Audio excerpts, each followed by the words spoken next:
an interactive visual tool for discovering intersectional biases encoded in word embeddings. And this work will be presented by Bhavya Ghai. So take it away. Hello everyone, I am Bhavya Ghai from Stony Brook University, and today we'll talk about a project, Word Bias. This is a joint work with my lab mate Naimul and my PhD advisor, Professor Klaus Buehler. So let's start with word embeddings in general. So word embeddings like word2vec can be understood as a mapping between a word and its corresponding vector representation. And these kinds of models capture the relationships between words that are based on some underlying data sets.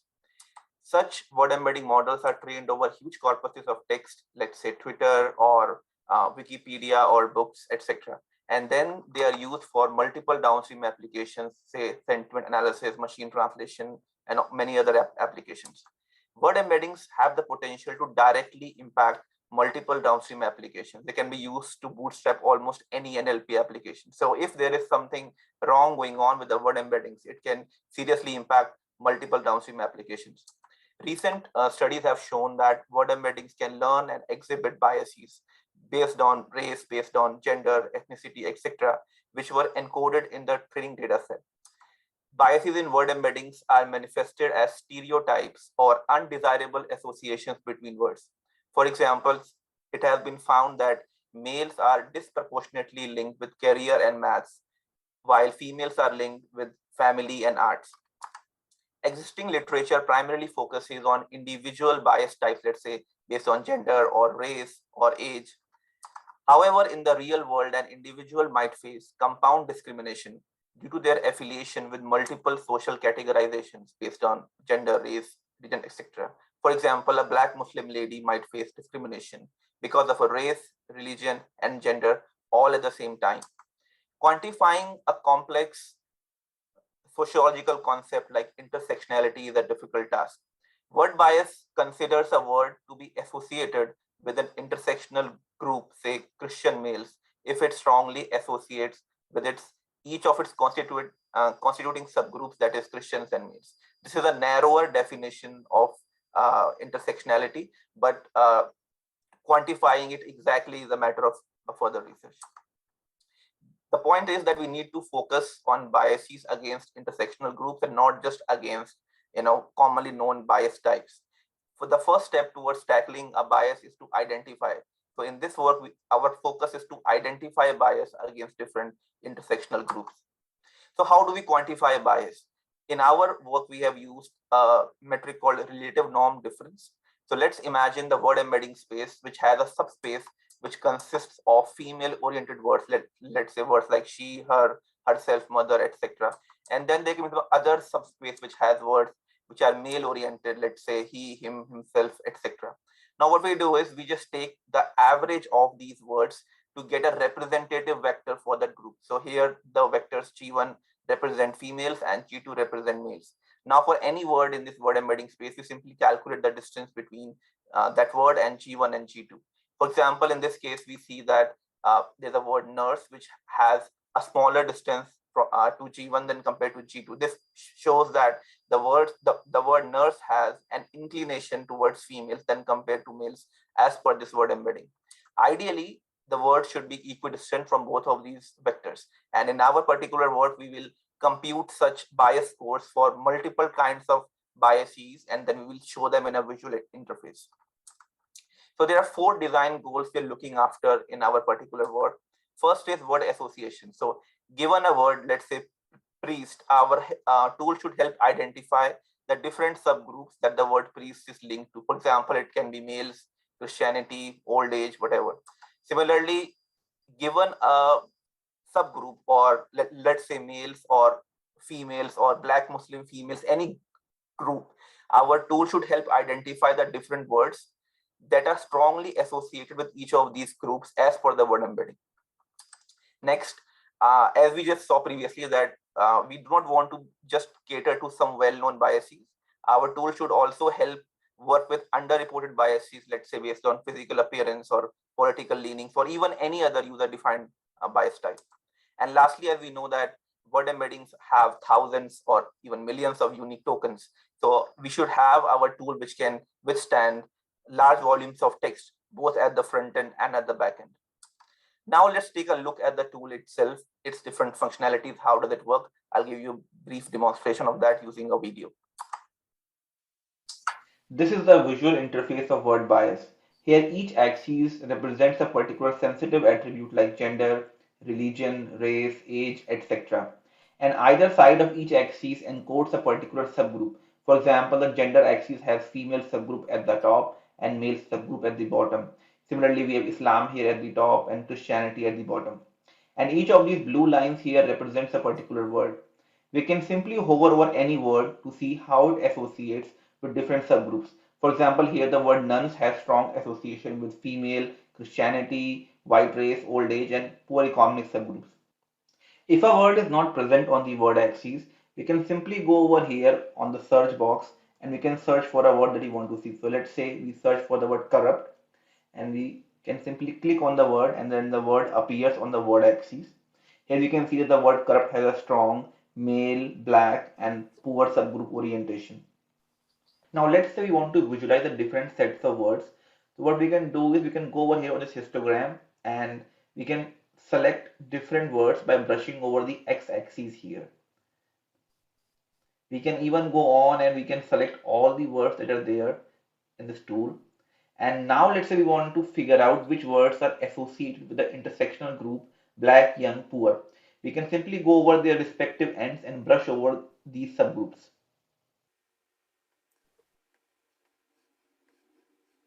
The words that you're seeing here, struggle, hunger, uprising, all of these words strongly associate with each of these different categories and hence these words are linked with the intersectional group poor, young, black. Now we can choose different subgroups to see how different words associate with different subgroups. So let's say for the intersectional group white, old, rich, we see words like attractive, formal, desirable, castle, deserts, golfing, etc.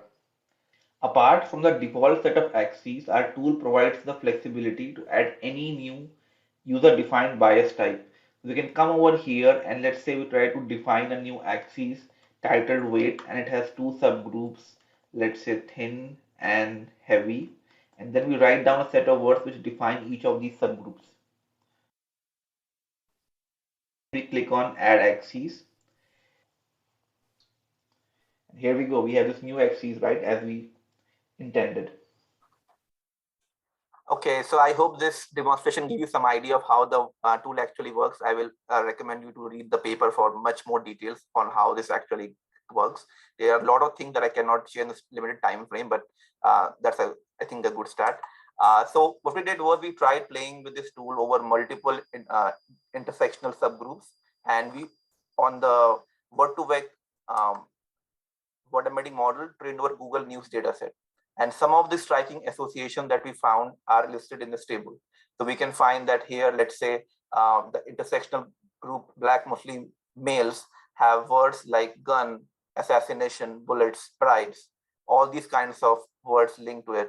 So we can imagine that many of these associations, or maybe all of these associations, might be considered as socially undesirable. If left unchecked, these kinds of associations or biases will directly propagate into downstream applications and cause further havoc.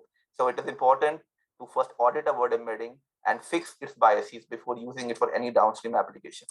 So for use cases, we believe our tool can be used as an auditing tool by researchers or data scientists to audit a word embedding model before deploying it for any downstream application. It can be used as an educational tool to teach about how bias comes in word embedding models in a classroom setting. And as we know that algorithmic fairness is an interdisciplinary domain, so many people don't have that coding background, so they cannot access the right code and do all of those things. So this kind of visual interactive tool can boost accessibility for different domain experts to come in and participate in this kind of a setting. So in conclusion, word embeddings can be related with different kinds of social biases. It is important to audit a word embedding before using it. We present a tool which can help you do exactly that, that is figure out the different kinds of biases in a word embedding.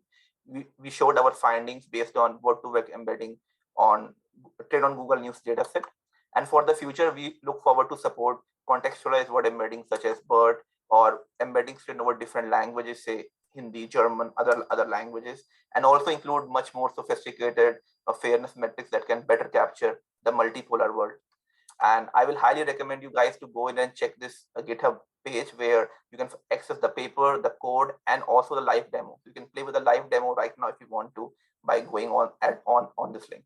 With that, I thank you all for your attention, and I look forward to your questions. So yeah, with that, I guess we have a question about from Nicole. Have you thought about how this tool might be misused? Yeah, I think this tool, so there are many things that are going behind, computing the bias score. So we need to first know which words can you consider representative of a particular group, let's say males or females, whatever, right? If you choose only a few sets of words, or if those words are not actually quite representative of that particular group, then whatever bias scores you will get, they might not be representative of actual reality, and hence you might come up with false claims which might be wrong. In our particular paper, what we did was we just tried to use the words which were already used in multiple previous papers. Although having said that, there is not yet a very objective way to figure out which set of words can accurately represent a particular group, whether be it Asian Americans or females or whatever they might be. They're all going and trying to figure these things out, still a active research area.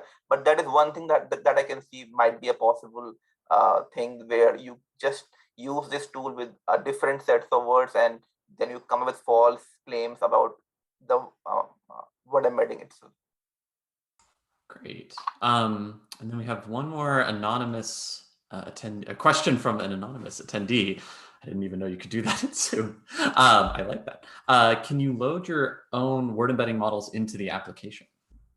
Yeah, so at this point in time, unfortunately, we cannot do that because we need to, it's a lot of computation to first compute the bias scores. Our objective was to give the user a real-time experience. So if we have, let's say, a word embedding, which is like maybe thousands of megabytes, for example, uploading that into a remote server and then doing the computations, and then it might take some time. It is certainly possible, but we look forward to supporting that feature as well. But at this point in time, it is not there. Sorry.